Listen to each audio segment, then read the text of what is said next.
자, 오늘 본문 말씀을 가지고 아름다운 동행 첫 번째 시간으로 기도의 특권을 사용하라라는 제목으로 함께 은혜를 나누겠습니다. 함께 우리 제목을 따라 하시겠습니다. 기도의 특권을 사용하라. 한 번 더 따라 하시겠습니다. 기도의 특권을 사용하라. 네, 고맙습니다. 우리 교회는 오늘 주일 낮 예배 그리고 월요일부터 토요일까지 새벽 5시 새벽 예배 시간에 2023년 하반기 특별 새벽기도 대행군을 실행하려고 합니다. 이번 하반기 특별 새벽기도 대행군에서는 저를 포함해서 6분의 목사님들이 이 기도와 관련한 주제로 말씀을 전해 주실 것입니다. 부디 말씀을 들으시는 모든 분들이 이 새벽을 깨워 새벽 예배에 참여하셔서 특별 새벽기도 대행군에 동참하셔서 여러분의 기도의 영성들이 다 회복되기를 간절히 주의 이름으로 축복합니다. 그리하여 하나님의 능력이 내 능력이 되고 하나님의 은혜와 복이 여러분의 삶 가운데 충만하게 임하여 여러분의 삶의 문제들이 다 해결되는 위대한 일들이 일어나기를 다시 한번 간절히 주의 이름으로 축복합니다. 그리고 오늘은 그 첫 번째 시간으로 기도의 특권을 사용하라라는 제목의 말씀을 여러분에게 드리겠습니다. 오늘 이 시간에도 성령 하나님께서 여러분 모두에게 단 한 분도 빠짐없이 모두에게 은혜를 주시기를 간절히 바랍니다. 자, 사랑하는 여러분, 우리가 예수님을 그리스도로 믿게 되면 구원을 받습니다. 그 동시에 복의 근원이신 하나님께서는 우리에게 놀라운 권세, 특권을 부여하십니다. 몇 가지 말씀을 드리면 다음과 같습니다. 먼저 영생의 특권을 받습니다. 영원히 사는 특권을 받습니다. 물론 우리의 육체는 때가 되면 죽어 흙으로 돌아갈 것입니다. 하지만 우리의 실체이자 본체인 우리의 영혼은 살아서 천국에서 우리 주님과 더불어 영생하게 될 것입니다. 할렐루야! 나아가서 우리 주님 재림하실 때 흙으로 돌아간 우리의 육신과 천국에 있던 우리의 영혼이 결합하여 완전히 부활한 영성체가 돼서 우리 주님께서 회복하신 새 하늘과 새 땅에서 우리가 세세토록 우리 예수님과 함께 왕노릇하게 될 것입니다. 할렐루야! 이런 은혜와 복이, 이런 특권이 오늘 말씀을 들으시는 모든 분들의 특권이 되고 은혜가 되기를, 복이 되기를 간절히 바랍니다. 또 우리가 예수님을 그리스도 믿게 되면 하나님의 자녀가 되는 특권이 우리에게 부여가 됩니다. 영접하는 자, 그 이름을 믿는 자들에게는 하나님의 자녀가 되는 권세를 주신다고 약속을 하셨습니다. 사랑하는 여러분, 하나님을 아빠, 아버지라고 부를 수 있는 권세가 우리에게 주어지는 것입니다. 이것이 의미하는 바가 무엇입니까? 하나님의 인도와 보호와 책임 하에 들어가게 된다는 것입니다. 더 이상 외롭고 두렵게 우리가 세상을 살 이유가 없습니다. 아버지 되시는 우리 하나님께서 우리의 인생을 책임지실 것입니다.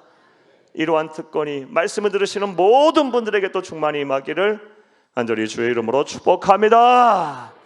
나아가서 또 우리가 예수를 그리스도 믿게 되면 하나님의 영, 그리스도의 영인 성령님께서 우리 심령에 내주하시는 하나님의 특권이 우리에게 임하게 됩니다.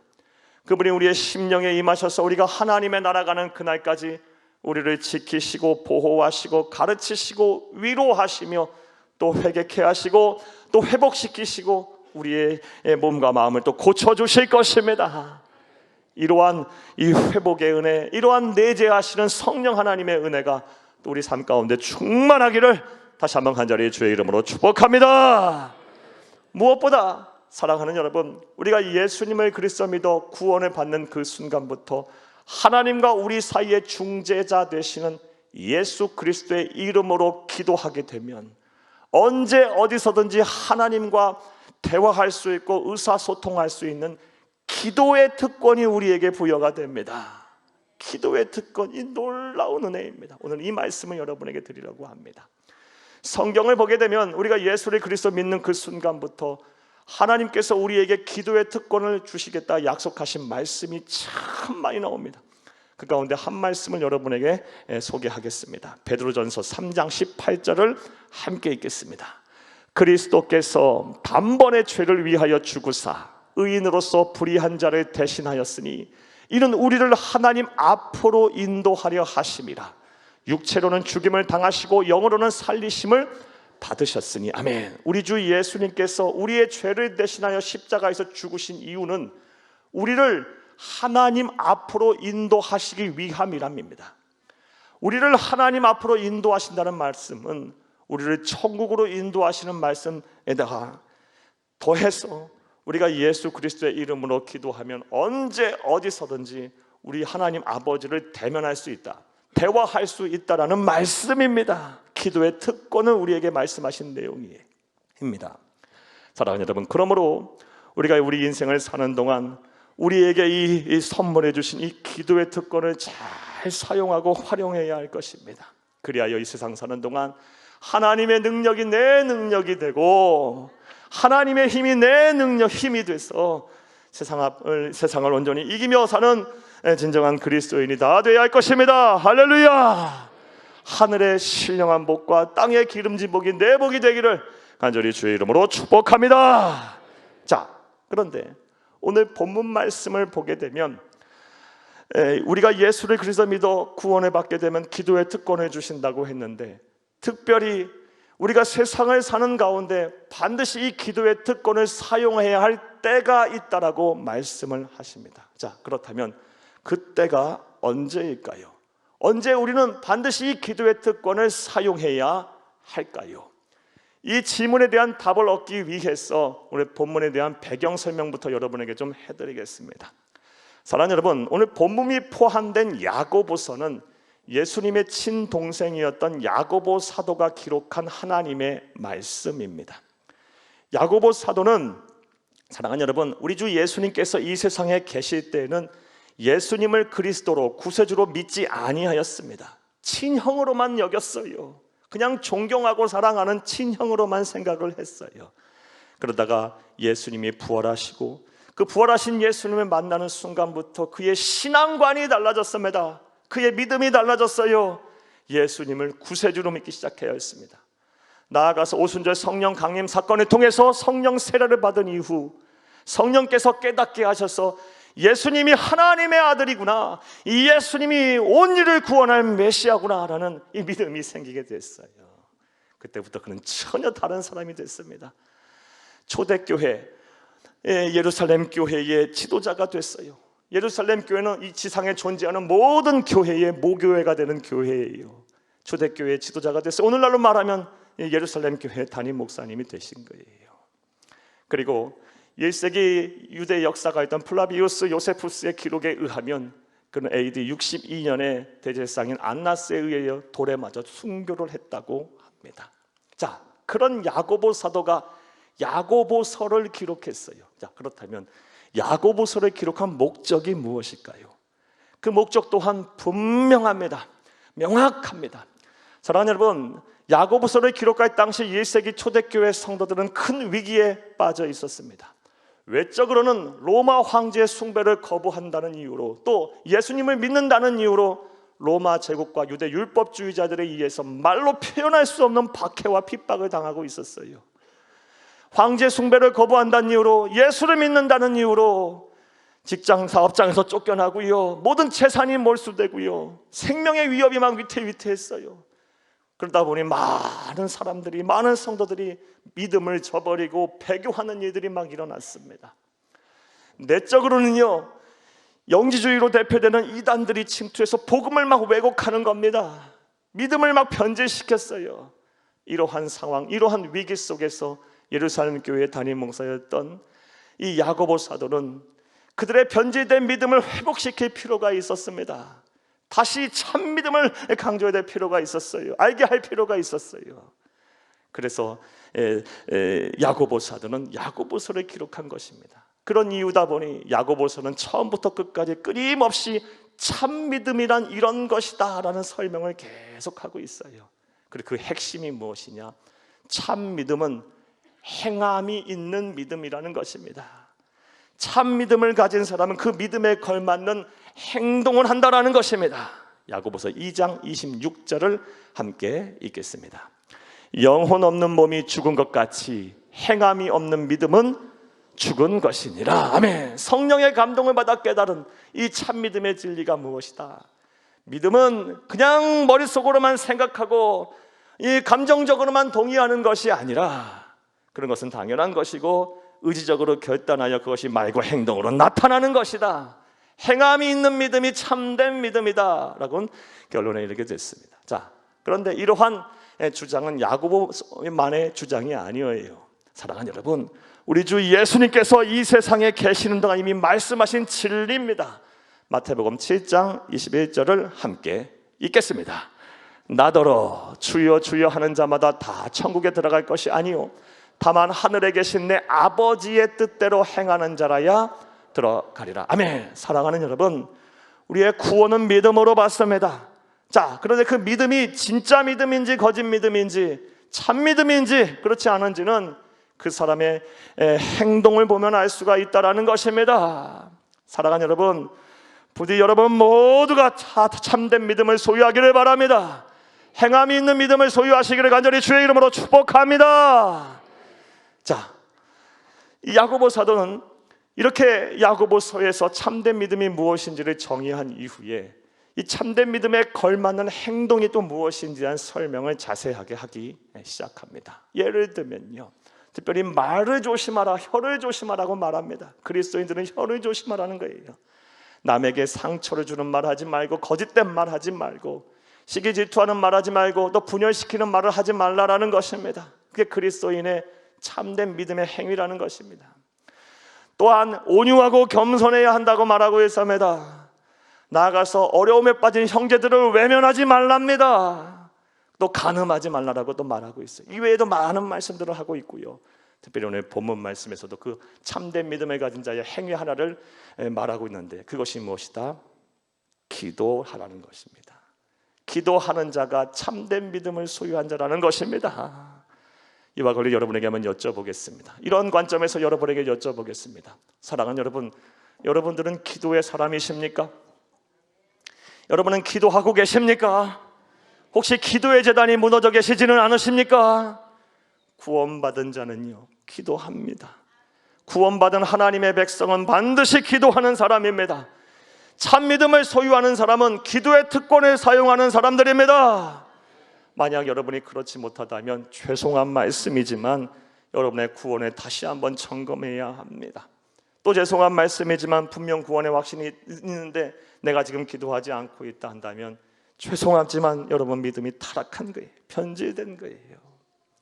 부디 말씀을 들으시는 모든 분들이 기도의 특권을 잘 사용하는 참된 믿음을 소유한 여러분들이 다 되기를 다시 한번 간절히 주의 이름으로 축복합니다. 자, 이제 이러한 내용과 이런 배경 이해를 전제로 우리가 앞서 서두에서 제기한 오늘 의문에 대한 질문에 대한 답을 한번 찾아보겠습니다. 사랑하는 여러분, 구원을 받은 사람, 예수를 그리스도 믿어 구원을 받은 사람에게는 하나님께서 기도의 특권을 부여하십니다. 자, 그런데 오늘 본문 말씀에서는 우리가 세상을 살면서 반드시 기도의 특권을 사용해야 할 때가 있답니다.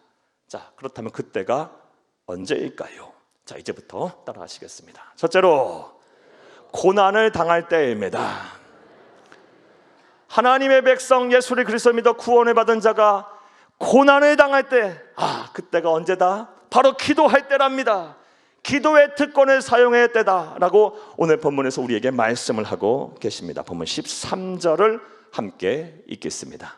너희 중에 고난 당하는 자가 있느냐? 그는 기도할 것이요, 즐거워하는 자가 있느냐? 그는 찬송할지니라. 찬송하다 감사란 말씀이에요. 고난 당하는 자가 있느냐? 그는 뭐해라? 기도할 것이요. 바로 기도의 특권을 사용할 때가 고난 당할 때랍니다. 자, 사랑하는 여러분, 여러분 지금 고난 중에 계십니까? 지금 여러분 뭐 하실 때입니까? 기도해야 할 때입니다. 기도의 특권, 하나님이 주신 이 특권을 사용해야 할 때임을 믿으시기를 간절히 바랍니다. 자, 그렇다면 고난 당했을 때 기도의 특권을 사용하라, 기도하라는 말의 의미는 어떤 의미가 있을까요? 두 가지의 해석을 할 수가 있습니다. 첫 번째 해석은 일반적이고 단순한 해석입니다. 고난 당할 때 기도하라는 말의 첫 번째 의미는, 첫 번째 해석은, 사랑하는 여러분, 고난을 극복하기 위해서 기도로서 하나님에게 도움을 요청하라라는 말씀입니다. 고난당할 때 하나님의 도우심을 요청해야 하는데 그 요청하는 방법이 뭐다? 기도라는 것입니다. 성경을 보게 되면 하나님께서 고난을 당했을 때, 고난이 찾아왔을 때 기도로서 나에게 도움을 요청하라. 그럼 내가 너희를 구원하겠다는 말씀이 정말 많이 나옵니다. 모든 성경에 빠짐없이 다 나옵니다. 그 가운데 한 말씀 여러분에게 소개하겠습니다. 시편 50편 15절을 함께 읽겠습니다. 환난 날에 나를 부르라. 내가 너를 건지리니 네가 나를 영화롭게 하리로다. 아멘. 이 말씀 다시 한번 읽겠습니다.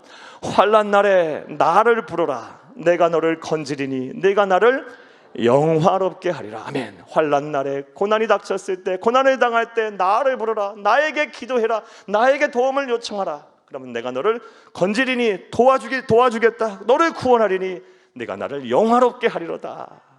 아멘. 이 말씀 여러분 꼭 암송하세요.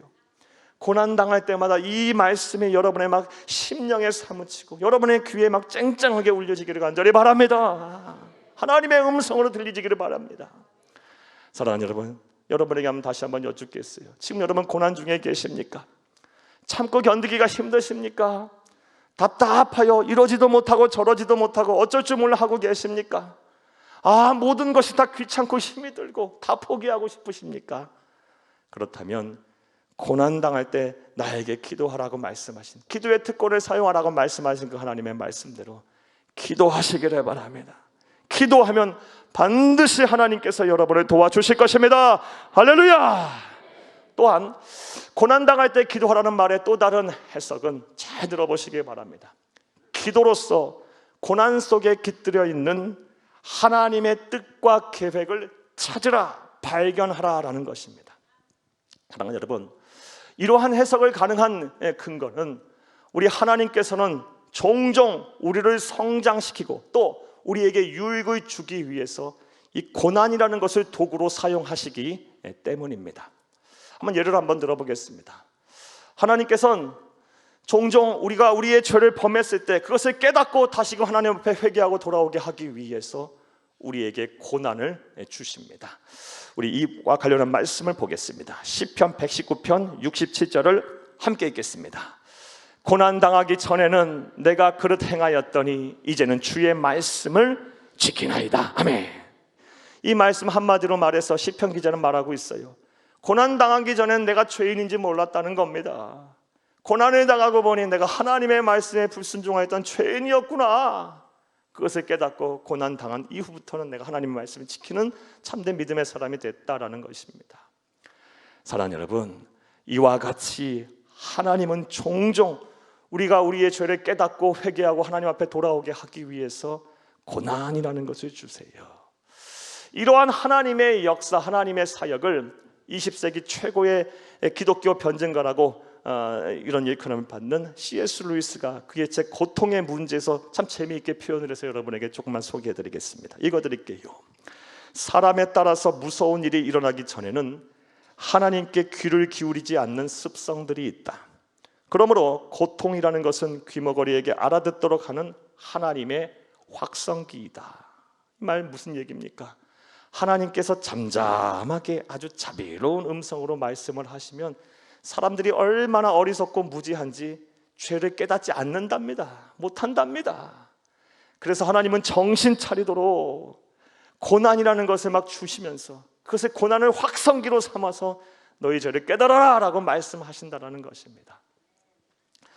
그러므로 사랑하는 여러분, 우리가 고난이 닥쳤을 때는 우리가 무엇을 해야 합니까? 기도하면서 지난 날부터 오늘날에 이르기까지 나의 언행 심사를 되돌아보는 겁니다. 내가 죄를 지은 것이 있는 것인가? 하나님의 말씀에 불순종한 것이 있는가? 그런 것을 기도하면서 계속 나의 말과 모든 행동을 점검하는 거예요. 그럼 하나님께서 깨닫게 하실 거예요. 회개케 하실 것입니다. 다시 하나님의 거룩한 백성이 되게 하실 것입니다. 이런 은혜와 실천이 저와 여러분 가운데 충만하기를 간절히 주의 이름으로 축복합니다. 이렇게 하는 것이 바로 고난당할 때 하나님 앞에 기도하는 거예요. 또 하나님께서는 이 고난이라는 것을 도구로 우리의 죄를 깨닫게 하실 뿐더러 때로는 이 고난이라는 것을 우리에게 주심으로 우리의 인격과 우리의 신앙을 성장시키십니다. 즉 사랑이 없던 자가 이 고난이라는 이 과정을 통과하게 되면 막 사랑을 막 풍성하게 베푸는 사랑의 열매를 맺는 사랑의 사도로 변하고요, 무례히 행하고 교만하던 자가, 자기밖에 모르던 자가, 하늘 높은 줄 모르던 자가 이 고난이라는 강을 건너게 되면 어떻게 됩니까? 온유하고 겸손해져요. 또 막 자기만을 위해서 살고 오로지 자기밖에 모르던 사람이 이 고난이라는 것을 당하게 되고 이 하나님으로부터 인생 레슨을 받게 되면 어떻게 됩니까? 이타적인 삶을 살게 돼 있어요. 이런 관점에서 생각해 보면 이 고난을 우리가 너무 부정적으로 볼 필요는 없어요. 오히려 이 고난이 내게 닥쳐왔을 때, 내가 고난 중에 있을 때는 기도하면서 내 인격을 잘 이렇게 만들어 가는 거예요. 내 신앙을 성장시키는 계기로 삼아야 하는 겁니다. 그것이 바로 하나님의 뜻이고 하나님의 계획인 거예요.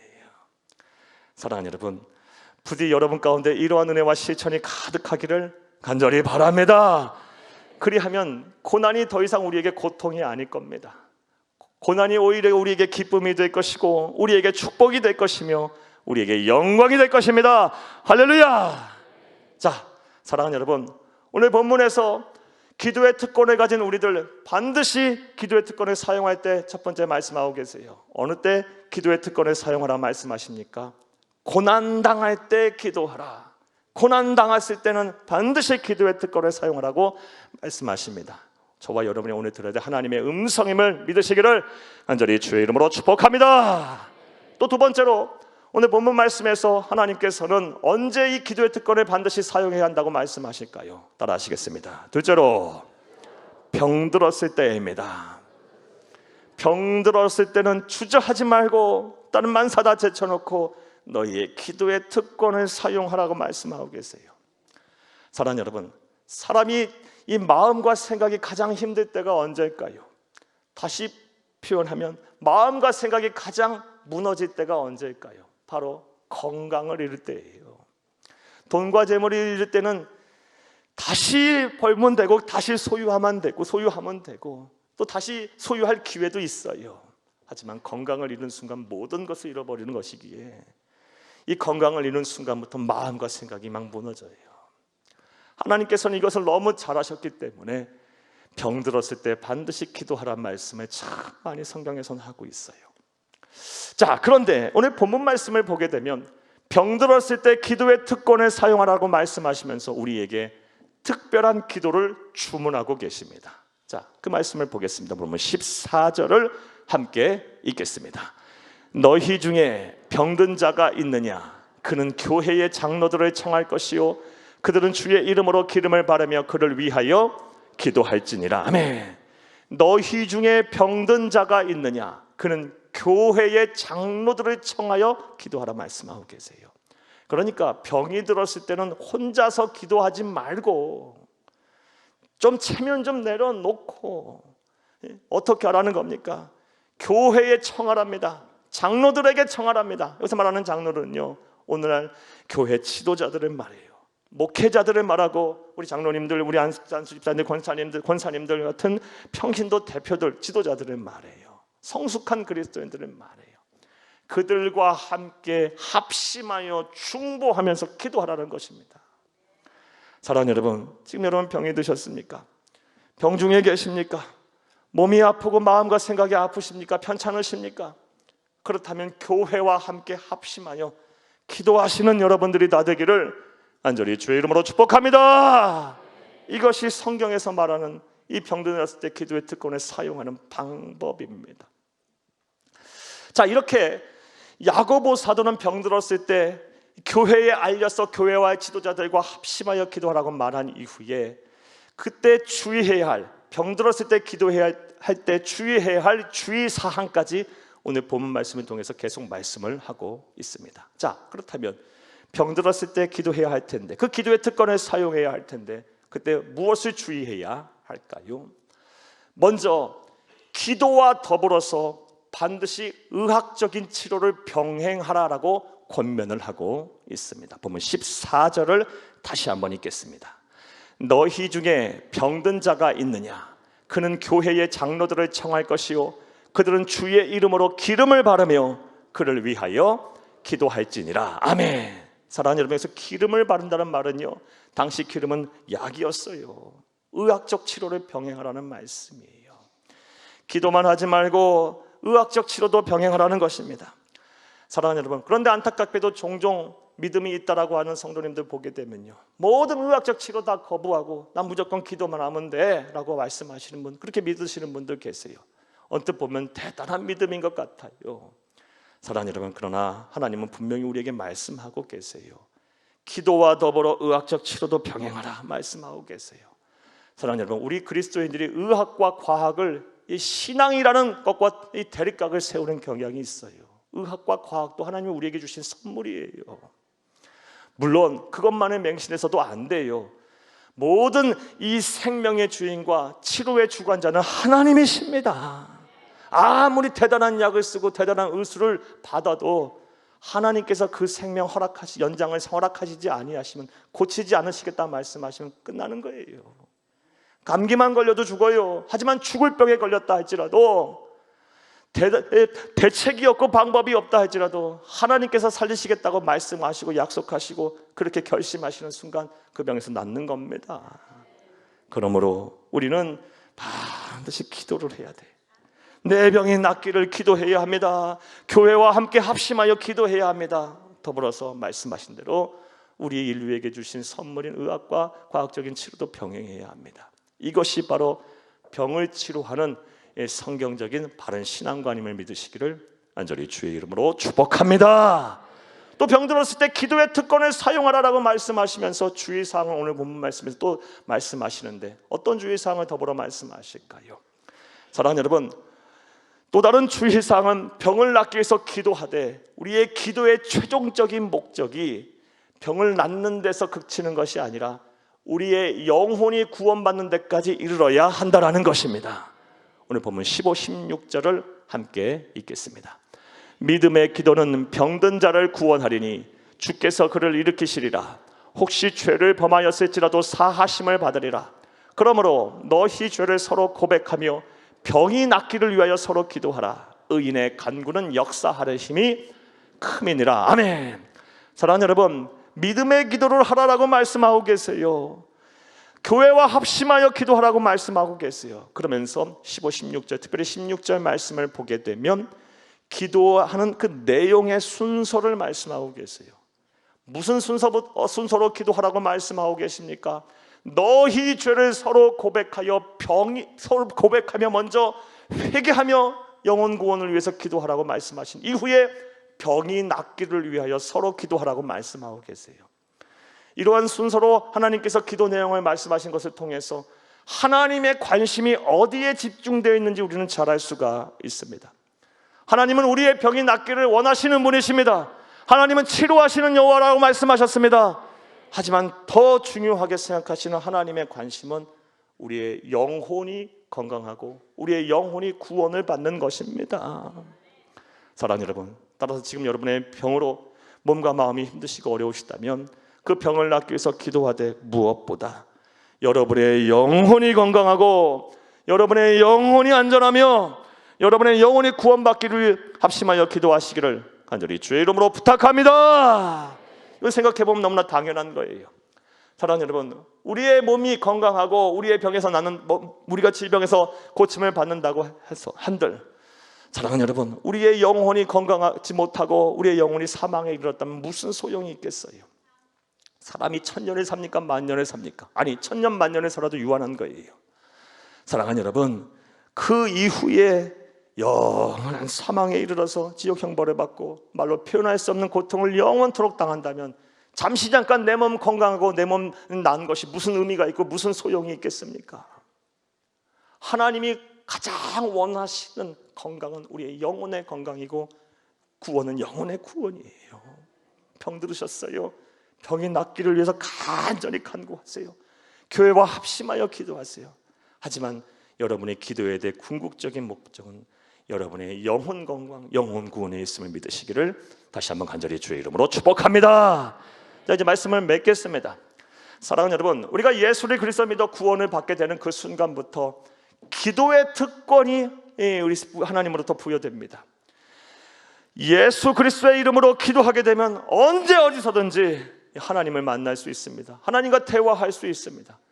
이 기도의 특권이 얼마나 능력이 있는지 오늘 본문을 보게 되면 구약의 엘리야의 예를 들어서 설명을 하고 있습니다. 본문 17, 18절을 함께 읽겠습니다. 엘리야는 우리와 성정이 같은 사람이로되 그가 비가 오지 않기를 간절히 기도한즉 3년 6개월 동안 땅에 비가 오지 아니하고 다시 기도하니 하늘이 비를 주고 땅이 열매를 맺었느니라. 아멘. 이 말씀은 열왕기상 18장 42에서 46절 말씀을 인용한 말씀이에요. 내용인즉슨 북왕국 이스라엘의 제7대 왕인 아합 왕 시대 때 일이에요. 전 국가적으로 폐역하고 음란하고 난 죄를 졌고요, 무엇보다 우상 숭배를 했어요. 그것을 인하여 하나님께서 진노하셔서 주의 종인 엘리야를에게 명하여 비가 내리지 않도록 기도했어요. 그랬더니 3년 6개월 동안 비가 내리지 않았어요. 3년 6개월 후에 다시 엘리야하여금 기도하게 했더니 3년 6개월 후에 비가 또 내렸어요. 자, 그런데 우리 17절 18절에서 읽었다시피 엘리야는 우리와 무엇이 같은 사람이라고 이야기하고 있습니까? 성정이 같은 사람이었다 그래요. 굳이 이 표현을 쓴 이유가 뭐예요? 성정이 무엇입니까? 우리의 성품과 우리의 감정과 같은 사람이라는 거예요. 엘리야는 슈퍼맨이 아니에요.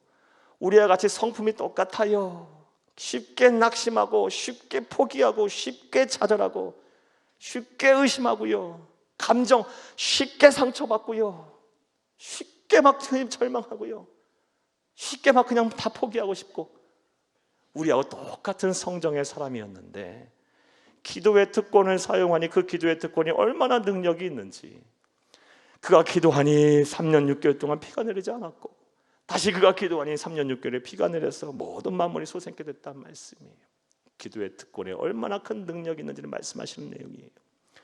엘리야가 가능했다면 우리도 가능한 것입니다. 엘리야가 해냈다면 우리도 해낼 수가 있는 것입니다. 사랑하는 여러분, 이제 이 기도의 특권을 잘 활용하시기를 바랍니다.